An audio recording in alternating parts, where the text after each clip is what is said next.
Welcome to the install with Greg Cosell of NFL Films. We're here at Titans minicamp. We're live and in person. Hey, how about it? You couldn't get enough of Nashville, could you, bud? I couldn't.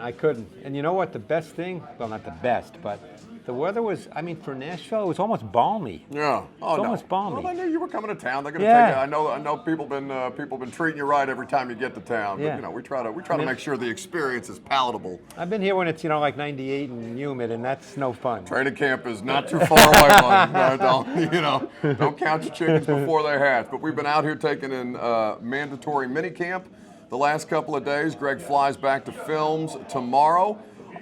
Greg, I guess we should start with today. A better day for the defense than yesterday. Absolutely. Denard Wilson, who I know you've had the opportunity, the occasion to catch up with before.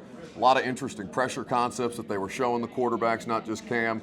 I wonder how you saw kind of the matchup play out when you were watching things on the field. I think one thing that people have to understand through OTAs, through mini camps, and even through training camp, when you have a young offense with a rookie quarterback in particular, is that there will be ups and downs. And as a staff, quite frankly, Buck, you want that. Yeah. Because now is the time for teaching. Yeah. Even training camp. Obviously we live in a world where people comment on every play, and that's okay. But from a coaching perspective, there's a process, and they want it. They want there to be ups and downs, particularly for a rookie quarterback. Yeah. And also for an O-line, that will be better, no question. But it's obviously two new pieces, and even J.C. Latham can be considered a new piece because he's moving to right tackle. So you want all this to kind of play out with ups and downs. Yeah. And today they did some third down. There was a lot of blitzing. There was 2 minutes. The defense clearly had the advantage. That's okay. Yeah. That's what I always think back, and I may have told you this over the years. I think back to Ron Jaworski, who people may remember. He was on the Matchup Show for years and years, was an NFL MVP quarterback in 1980. Well, Dick Vermeil, who's also in the Hall of Fame, by the way, brought in Sid Gilman, in 1980 to coach Ron Jaworski. He'd been in the league 7 years, Jaws, but Dick Vermeil brought in Sid Gilman. And Sid basically told Jaws, look, he says, I don't care in training camp. I almost want you to throw 5 interceptions almost every day. Because then you know what? You know what you can do. I know what you can and can't do. And this helps us because we don't want those things to come up week 3 during the season. You want to work through the off-season process, understanding the good, the bad, what needs to be corrected, what needs to be focused on, what needs to be worked on. You can't get caught up in each individual play as either side of the ball, by the way, as a defining feature of what a player is or a unit is. And it feels, at least for the Titans on the rookie quarterback front, and we'll hear from Cam tomorrow, it seems, that he's picking up what they're giving him at a rate that allows him to adapt and adjust. And he threw his first interception of as a pro yesterday to Cody Barton and responded beautifully in an incredible way. I know he had a nice touch pass, 50-yard bomb to Calvin Ridley. Probably the best play that the offense had today. It's funny you mention that because even today, where he was not as sharp as he was yesterday, the thing that really struck me, and I was actually discussing this with someone while I was watching, was he came right back and then made on the next play after he threw a bad ball, made a really difficult throw and put it right on the money. And to me, that's more important than the fact that he made a bad throw. Yeah. Because you know what, in a game, that's going to happen. You know what, the defense wins sometimes in games, or you make a bad throw. It's what happens next. Yeah. Because there's a lot of plays in a game. It's a long season. There's good and there's bad. And I even said to the person I was speaking with, I said, that impressed me more than just him making a good throw, because he came back and showed total poise, total composure, no sense of uncertainty, no sense, I better throw a check down just to get a completion, and he came back and made a really good throw. Yeah, and the response is what they're these guys are judged on every snap, on every play, and the way that they go about these things. And for Cam Ward, it has been really, I think for the coaching staff, exciting to see just how he's responded when tested multiple times, whether it's Jeff, getting the pressure, getting in his face, and him, jawing, but getting right back in the huddle, executing the next play, his plan, the operation of it. And Jeff's not stupid. He knows that if this team is to reach what he wants it to reach, because he's super competitive, as you well know, that he knows Cam Ward's got to be the guy. So he's doing this intentionally. Yeah. Because he wants to see, now is the time to find out how he's going to react. Yeah. And that's the other thing that's been impressive with Cam is just the poise. Yeah. There's no sense, even after a bad throw or a bad play, of, oh my God, he just comes runs the next play. Yeah, and for you, I guess, as you watch him now that you've had the opportunity to see him do a variety of different things, be it team, Right. 2-minute. I know they did some third down today. I think Yep. red zone is specifically That'll be tomorrow. tomorrow. I guess what are your early impressions of the things that you know what he is on tape versus what you've seen them start to implement? Oh, I think it's all been positive. I don't think there's really been anything negative at all. I think you can see the physical traits, which we know about. I knew about that from having seen 18, 19 games on tape over his last 2 years in college. The things that you don't know for sure on tape, you get a sense, but you don't know for sure because you have to see it in person, are poise and composure. He's clearly got that. So, I think it's all positive. And I think, don't forget, he's still learning a new offense.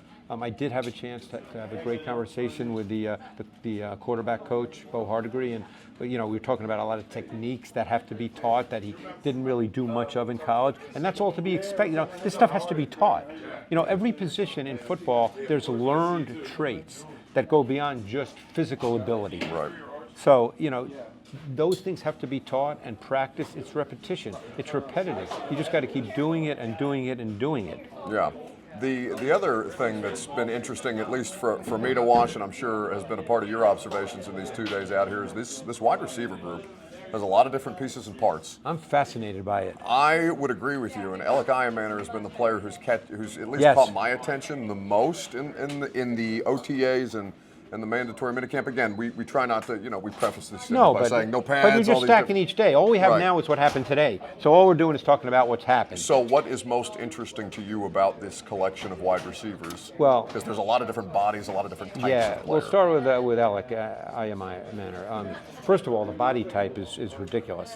He's a big dude. Yeah. And, he ran really well. I watched his tape for the last 2 years. People may remember that he ran by Travis Hunter in 2023.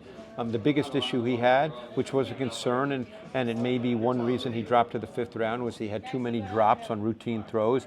They're aware of that. He's aware of it. They're working on it. But he's been, he just looks really good because he's fast. Yeah. He glides out yeah, there. obviously 40 time is not the be-all and end-all, but for a guy with that body type who ran, I believe, a 4.43, that's really fast. Yeah. And as I said, he ran by Travis Hunter. He's been very impressive.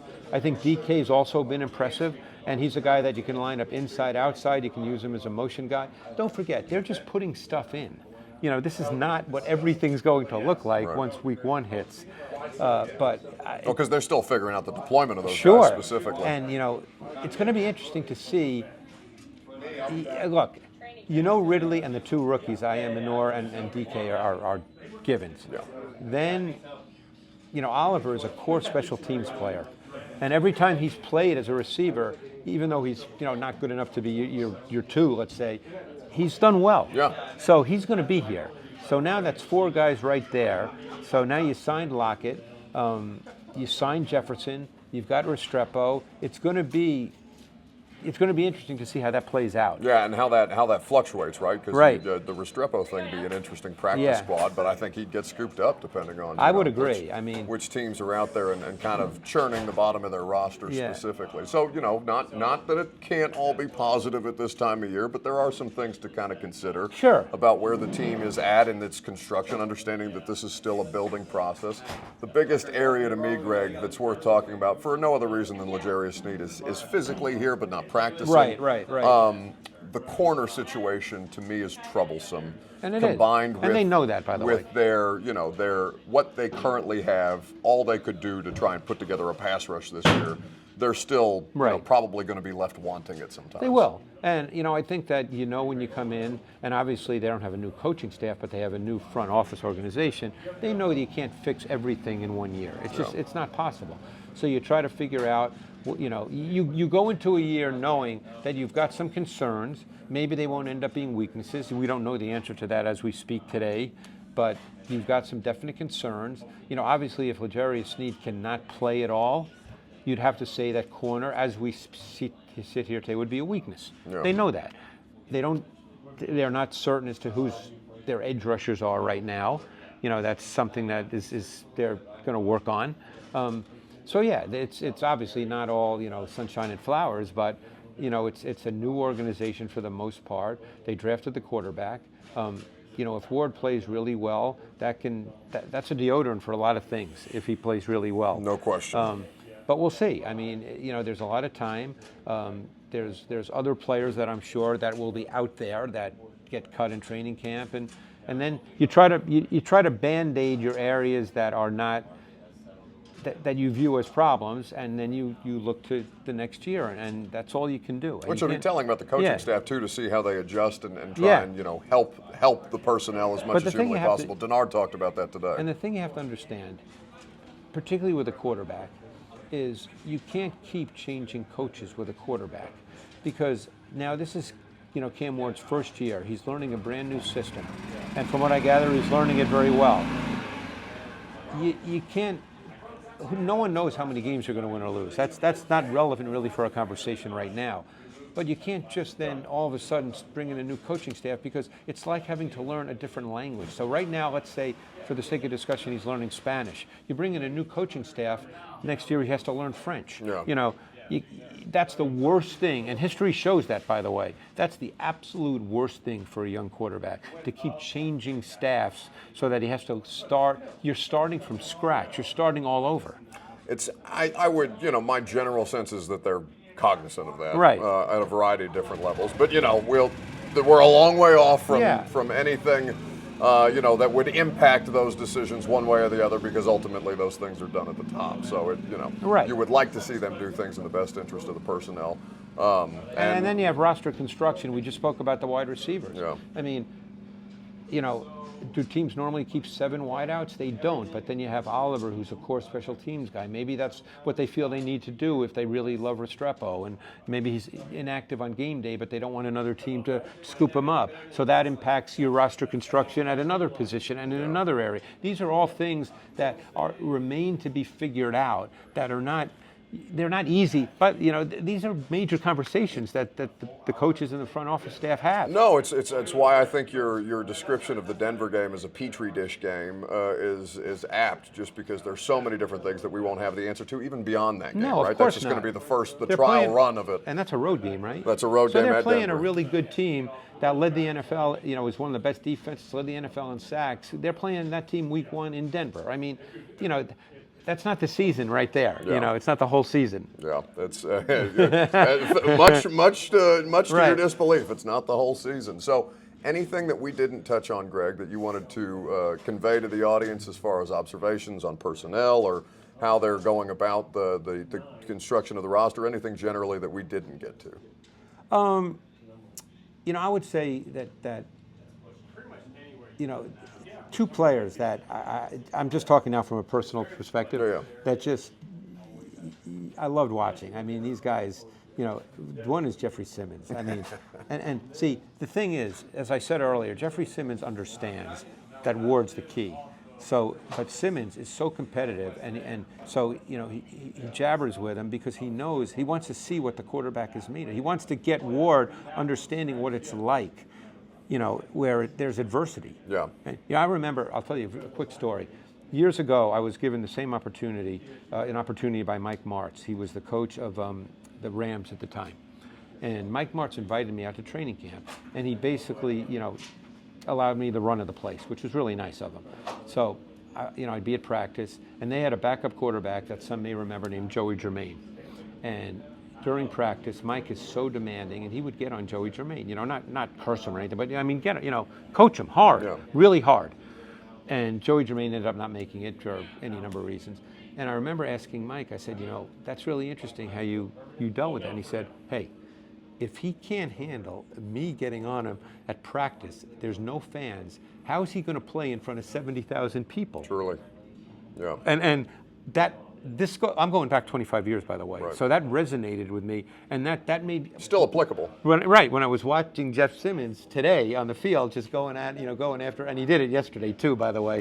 Yeah. And he'll do it again tomorrow. Right. I'm sure. That's what I was thinking about. That's because you're out here just in front of guys who are unimportant like me and media people, and if you can't perform out here, how are you going to play you know, when it's a key situation, a critical situation in a game on the road in front of 70,000 people. Exactly. You know, right. so that's why you want the negative stuff to happen. In some ways, that's a good thing. Yeah. No, it's nobody likes losing anything, but No. there are lessons to be learned in those losses. It's Right. just how you respond. Right. I think that's you're the crux stacking of the days. issue. That's a term coaches use, as you well know. Yeah. You stack days. You got to keep stacking. Some are better than others, but you just keep stacking them. Well, that's what Greg and I do around here. Yeah. We're happy to do another one of these in person for you guys. We'll get back to divisional previews next week, but it was good to have you in town, buddy. I know you enjoyed the time. I know you're not quite done yet, but no. always enjoy getting to talk some shop, and especially when we get to do this in person. It's Oh, so I much know. more And fun to have football practice. I love back coming on to the line. Nashville. It's one of my favorite cities. You know. All right, make sure you guys subscribe and follow along on YouTube, and we'll see you next week.